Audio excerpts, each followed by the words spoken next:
So hello guys, welcome back to the channel Pranjal this side.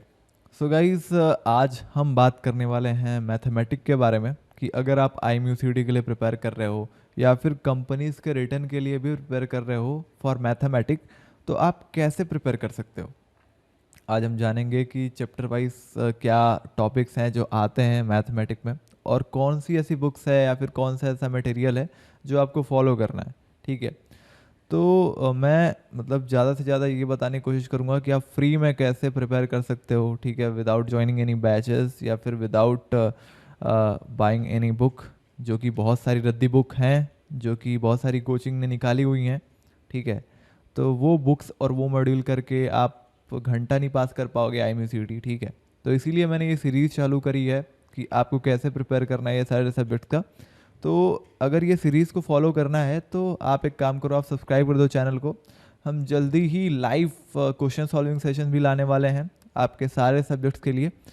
तो उसके लिए क्या करना पड़ेगा आपको, उसके लिए करना पड़ेगा सब्सक्राइब, जिससे कि आप जो है, जो स्कैम चल रहा है, ठीक है, बहुत सारे स्कैमिंग मरीनर्स हैं जो स्कैम कर रहे हैं, ठीक है, तो उनसे आप बच सको। ठीक है, तो चलिए स्टार्ट करते हैं वीडियो को बिना टाइम गवाए। बाकी यार, वीडियो स्टार्ट करने से पहले मैं आपको बता देता हूँ कि मेरा नाम है प्रांजल, मैं हूँ कमेंटर फ्रॉम मरीनर्स असेंबल। तो आज की वीडियो स्टार्ट करने से पहले अगर आपने इस वीडियो को लाइक नहीं किया है तो इस वीडियो को लाइक कर देना, शेयर कर देना अपने फ्रेंड्स के साथ जो प्रिपेयर कर रहे हैं IMUCD के लिए या फिर जो भी स्पॉन्सरशिप एग्ज़ाम्स के लिए प्रिपेयर कर रहे हैं। ठीक है, और उनको कई लोग जो है यूट्यूब चैनल पे वीडियो डाल डाल के उनको गलत गाइडेंस दे रहे हैं कि हमारा बैच ज्वाइन करो, हमारी बुक खरीदो तभी जाके तुम्हारा सिलेक्शन होगा या फिर नहीं होगा।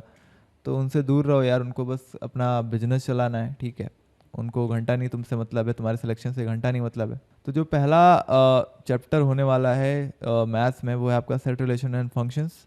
आप देख सकते हो कि इसमें क्या क्या आता है यार। मोस्टली इसमें वेन डायग्राम वाले क्वेश्चंस आते हैं, जैसा मैंने देखा हुआ है। ठीक है, आपको इसके टाइप्स पढ़ लेने हैं, इसके वो क्या कह सकते हो प्रॉपर्टी पढ़ लेना है कम्प्लीमेंट का। सो बेसिकली यार, ये जो टॉपिक्स हैं वो आप स्क्रीनशॉट लेके रख सकते हो। बाकी मैं बताऊंगा कि आपको कहाँ से पढ़ना है। ठीक है, तो वो चीज़ जहाँ से पढ़नी होगी वहाँ से सारी चीज़ें पढ़ लेनी है आपको। ठीक है, जैसे मैं आगे बढ़ता हूँ इसमें, अगर आगे बढ़ूँ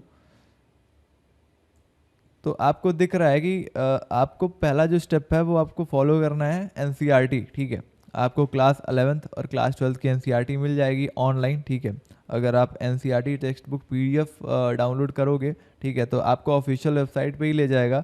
वहाँ से आपको अपना क्लास सेलेक्ट करना पड़ेगा, आपको अपना सब्जेक्ट सेलेक्ट करना पड़ेगा, एंड आफ्टर दैट वो बुक्स बता देगा। तो आपको जो मेन बुक होती है मैथमेटिक की NCERT की, वो आपको डाउनलोड कर लेनी है। ठीक है, आप क्लास 11 12 दोनों ही डाउनलोड कर सकते हो। वहाँ से देख सकते हो कि आपको क्या करना रहेगा कि जैसा ये चैप्टर है, इसमें जो भी एग्जांपल्स रहते हैं, जो भी डेफिनेशंस रहती है, वो आपको पढ़नी है। बाकी एग्जांपल जो बीच बीच में दिया हुआ है उसको सॉल्व करना। ठीक है, मोस्टली हमको फोकस्ड रहना है MCQ बेस्ड क्वेश्चंस पे, ना कि हमको प्रूफ वगैरह पे ध्यान देना है। ठीक है, तो जो भी प्रूफ वाले क्वेश्चंस होंगे, जो शो वाले क्वेश्चंस होंगे, वो हटा देना, उसको नहीं करना है। ठीक है, हाँ, कुछ ऐसे क्वेश्चंस होते हैं कि जैसे एक्सरसाइज खोलोगे आप तो उसमें पूछ देगा कि शो दिस सेट या फिर this relation is a reflexive या फिर सिमेट्रिक, जो भी है ये पूछ सकता है। तो वहाँ पे शो है, मगर वहाँ पे पूछ रहा है ना कि उसमें सिमेट्रिक है कि रिफ्लेक्सिव है। तो ये तुम्हारा MCQ में भी आ सकता है ऐसे क्वेश्चन। तो अगर तुमको लगे कि हाँ ये क्वेश्चन MCQ में आ सकता है तो तुम उसको कर सकते हो। बाकी मैं सजेस्ट करूँगा कि सारी NCERT की एक्सरसाइजेस कर लेना। ठीक है, बेनिफिट ही होगा।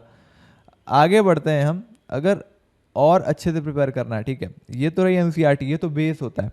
अगर आपको कॉम्पिटेटिव लेवल से प्रिपेयर करना है तो आप जो है एयरफोर्स XNY की बुक आती है यार, गॉड लेवल बुक है। ठीक है, कोई भी बच्चा जो 2020 से प्रिपेयर कर रहा है, 2017 से प्रिपेयर कर रहा है, या फिर जितना जब से भी स्टार्ट कर रहा है प्रिपरेशन IMUCD का, वो यही बुक फॉलो करता हुआ आ रहा है और करता जाएगा। ठीक है, इससे अच्छी बुक ना बनी है ना बनेगी।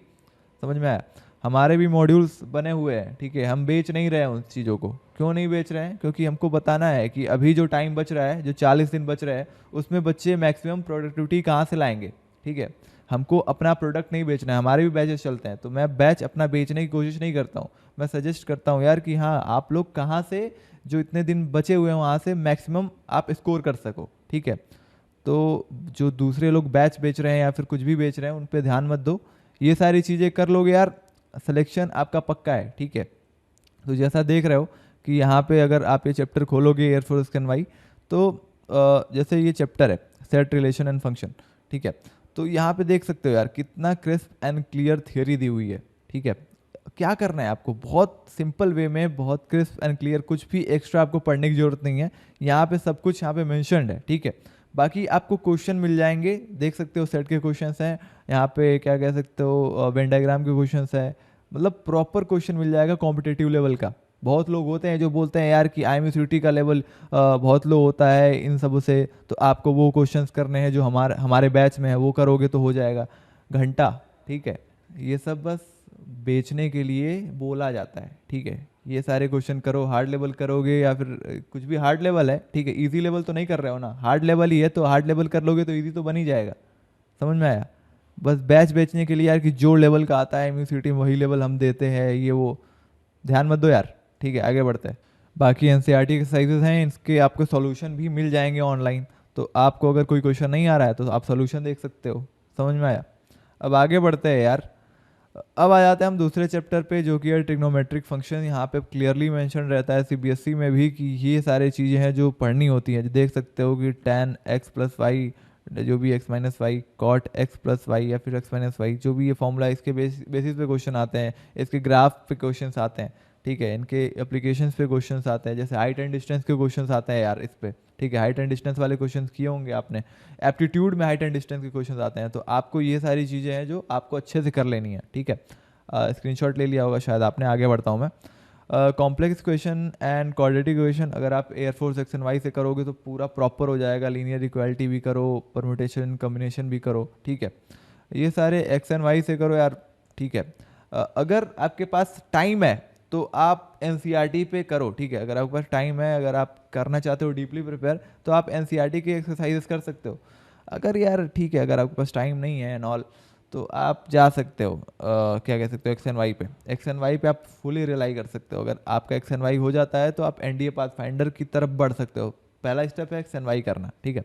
अच्छा, ये बुक कहाँ मिलेगा? ये बुक का लिंक आपको हमारे टेलीग्राम चैनल है उस पर आप जाओ, नीचे डिस्क्रिप्शन में लिंक है, उस पर क्लिक करो। आपको वहाँ पे बहुत सारे फ्री मटेरियल्स मिल जाएंगे, इंटरव्यू के लिए, रिटर्न के लिए, IMUCT के लिए, एयरफोर्स XNY की बुक मिल जाएगी वहाँ पे, तो आप जाके वहाँ से डाउनलोड कर सकते हो, ठीक है। आगे बढ़ते हैं यार। इसमें देख सकते हो BT sequencing series, straight line. मैं कहूँगा कि आप जो क्लास 12 के टॉपिक्स हैं, जो भी क्लास 12 में आते हैं, उस पर ज़्यादा फोकस्ड रहो, ठीक है। शायद आपने इसका स्क्रीनशॉट ले लिया होगा, तो मैं आगे बढ़ता हूँ इसमें।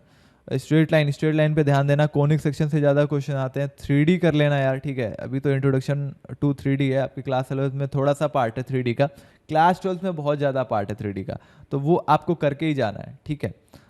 इसका स्क्रीनशॉट ले लेना एक बार। देखो लिमिट एंड डेरिवेटिव, देखो यार सिंपल सी चीज़ है। लिमिट से क्वेश्चन आते हैं, डेरिवेटिव से क्वेश्चन आते हैं, डिफरेंशिएशन का स्टैंडर्ड फॉर्म्स है उस पर क्वेश्चन आते हैं, ठीक है। तो ये सब छोड़ के नहीं जाना है यार, समझ में आया? बाकी स्टैटिस्टिक्स से कर सकते हो, ठीक है। इसका बेसिकली आपको रेंज पूछ सकता है, मीन मीडियन या फिर जो भी है यहाँ पे मेंशन्ड है। आपको ग्रुप डेटा दे सकता है यार, उतना क्वेश्चन नहीं आता मगर ठीक है, अगर पूछेगा भी तो एक डेटा दे देगा सिंपल सा। तो आप इसका भी क्वेश्चन आप कहाँ से करोगे? XNY NCERT, बस और कुछ भी नहीं, ठीक है। आगे बढ़ते यार हम। रिलेशन एंड फंक्शन, ठीक है, ये चैप्टर आप कर लेना है यहाँ से। ये क्लास 11 में भी है, क्लास 12 में भी है, ठीक है। तो क्लास 12 में थोड़ा ज़्यादा दिया हुआ है इसका पार्ट। बाकी ITF कर लेना, मैट्रिसेस और डिटर्मिनेंट, ये दो चैप्टर मैं बताऊँ तो काफ़ी इंपॉर्टेंट हो जाते हैं। मैट्रिसेस एंड डिटर्मिनेंट, इससे बहुत ज़्यादा क्वेश्चंस आते हैं यार, मल्टीपल क्वेश्चंस आ सकते हैं इससे, तो इसको छोड़ के नहीं जाना है। कॉन्टीन्यूटी डिफरेंशियबिलिटी तो और इम्पॉर्टेंट है, ठीक है। इसमें डिफरेंशिएशन जो होते हैं स्टैंडर्ड फॉर्म के, लॉगरिथमिक हो गया आपका, इसमें जो भी क्या ट्रिग्नोमेट्रिक होता है, एंड UV UYV सारा कर लेना, एक्सपोनेंशियल वगैरह, ठीक है। इन्वर्स के क्या कह सकते हो, डिफरेंशिएशन वगैरह कर लेना यार पूरा। इसका फॉर्मूला होता है, पूरा फॉर्मूला कह सकते हो, स्टैंडर्ड फॉर्म आपको रटना होता है, सेकंड ऑर्डर डेरिवेटिव करना होता है, उसके एप्लीकेशंस वगैरह, ठीक है।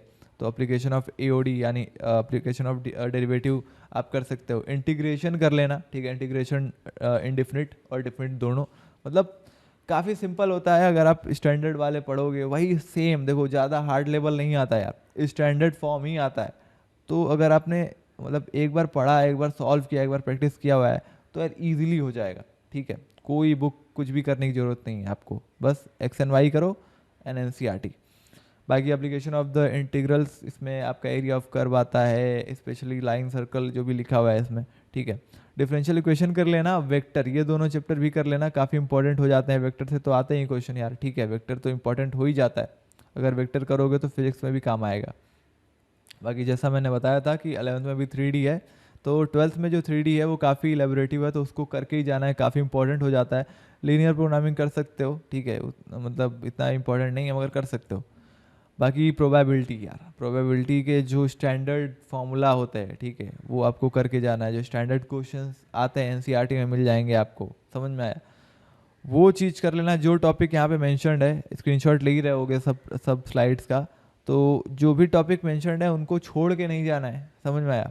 जो टॉपिक यहाँ पे मैंने दिए हैं उनको करके ही जाना है, ठीक है। तो आई होप सो आपको समझ में आया होगा यार। अगर ये वीडियो आपको समझ में आया है तो इस वीडियो को एक लाइक दे देना, ठीक है, सब्सक्राइब कर देना चैनल को। बाकी यार शेयर कर देना ज़रूर से अपने फ्रेंड्स के साथ, जिससे कि वो किसी की बातों में आके किसी का बैच या फिर किसी का बुक न खरीद लें, अपना पैसा वेस्ट ना कर लें, ठीक है। तो ठीक है, अगर 10-15 हज़ार दे के भी आप कुछ नहीं कर पा रहे हो, आपको कुछ नहीं मिल रहा है, तो वो काइंड ऑफ वेस्ट होता है। तो ठीक है, तो ऐसे ही वीडियोस आती रहेंगी चैनल पे, तो ऐसे ही बने रहो। मिलते हैं अगली वीडियो में, तब तक के लिए आई एम साइनिंग आउट।